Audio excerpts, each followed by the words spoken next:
Hey, what's up? It's Stephen A. Williams, president and founder of the creditrepairshop.com. I wanted to talk about the T-Mobile breach. It happened, I guess, when they learned about it on August 17, 2021, so a little more than a week or so ago. And it looks like let's see here, in the numbers, I think they said 20 million. Let me check here. Sorry about that. They said over 50 million customers' information was accessed.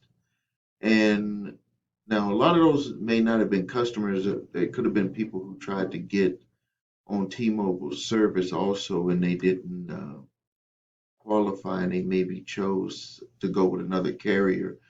But they're saying that with the investigation is ongoing, and the the personal information that was accessed had names, included names, driver's license, government identification numbers, social security numbers, date of birth, T-Mobile prepaid pins, and they said that they already reset all of the pins, and then the addresses and phone numbers.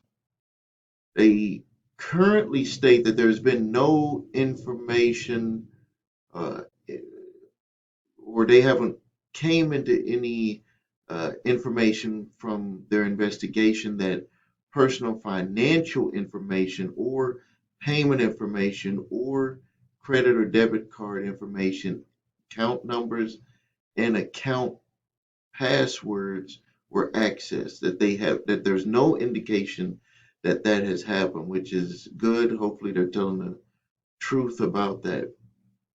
They gave a number that they want anyone who had potentially had their information with T-Mobile, even if you're a past customer and you move to someone else, to call this number, and it's 1-800-937-8997.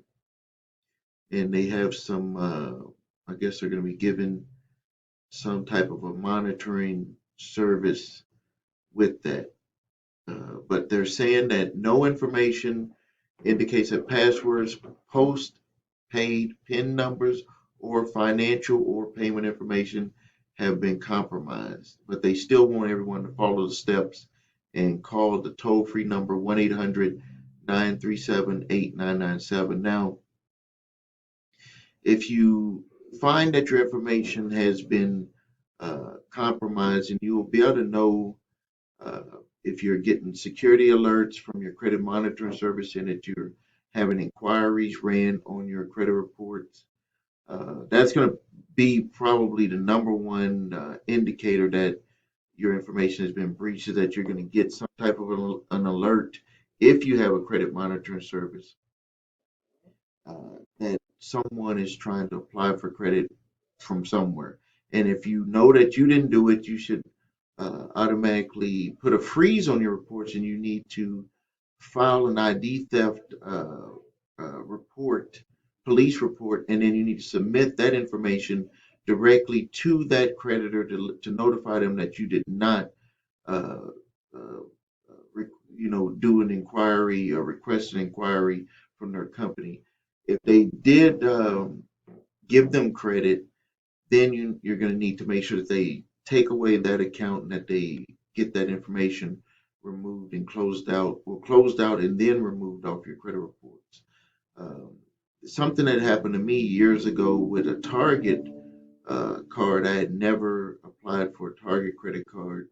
And the crazy thing about it is it could have been a mix up of information potentially, because the individual that got the Target card actually paid the card, and I didn't even notice it. This was really a long time ago. I'm talking about probably like 1992, 1993, in that range area, where it was a Target card that was on my reports and it was paid off. I never had opened it up, and it could have been either ID theft, but they paid it, which is rare, or it could have been where there was a mix up where my information was similar to someone else. Remember, we're dealing with a lot of numbers, names, things can get crossed up. We see it a lot with credit reports where we've seen people where the grandfather has the same name as the grandson, or grandson has the same name as the grandfather, and uh, grandfather had a whole bunch of medical bills. Medical bills were also put onto the grandson's credit reports. We've seen that with father and son, with junior and senior. We've seen it with uh, mothers and daughters where share same middle name and last name. First name is different, and we've still seen that happen just because of the address match. So you got to be very careful when it comes to, or you got to take this stuff serious. Any type of breaches, you need to immediately, especially if you know that you worked with that company, at least at a minimum, have a credit monitoring service and have your alerts sent to you if any type of activity is done on your reports. Any inquiries, any new accounts, all of that you need to make sure. And then it, when you find it out, you have to be very aggressive in dealing with it. So with the breach with T-Mobile, August 17, 2021, when they became aware of it, obviously there was probably a time period before they knew that the breach happened. Over 50 million customers or people who had done some type of applications with T-Mobile.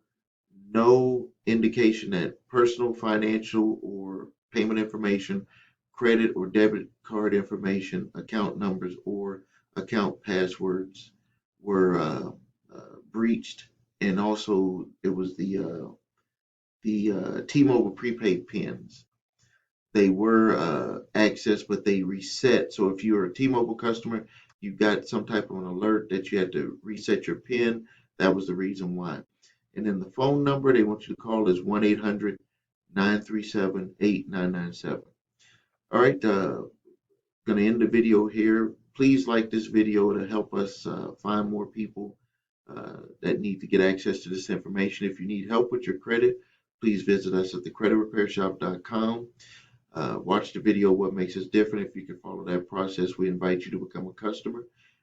If you need your credit reports and scores, and obviously this is what's going on right here, you need to get all three credit reports, not just one of them. One of the things that happens with cell phone companies is that they will only pull from one report, and usually depending on what region of the country you're in, they're going to pull from that report.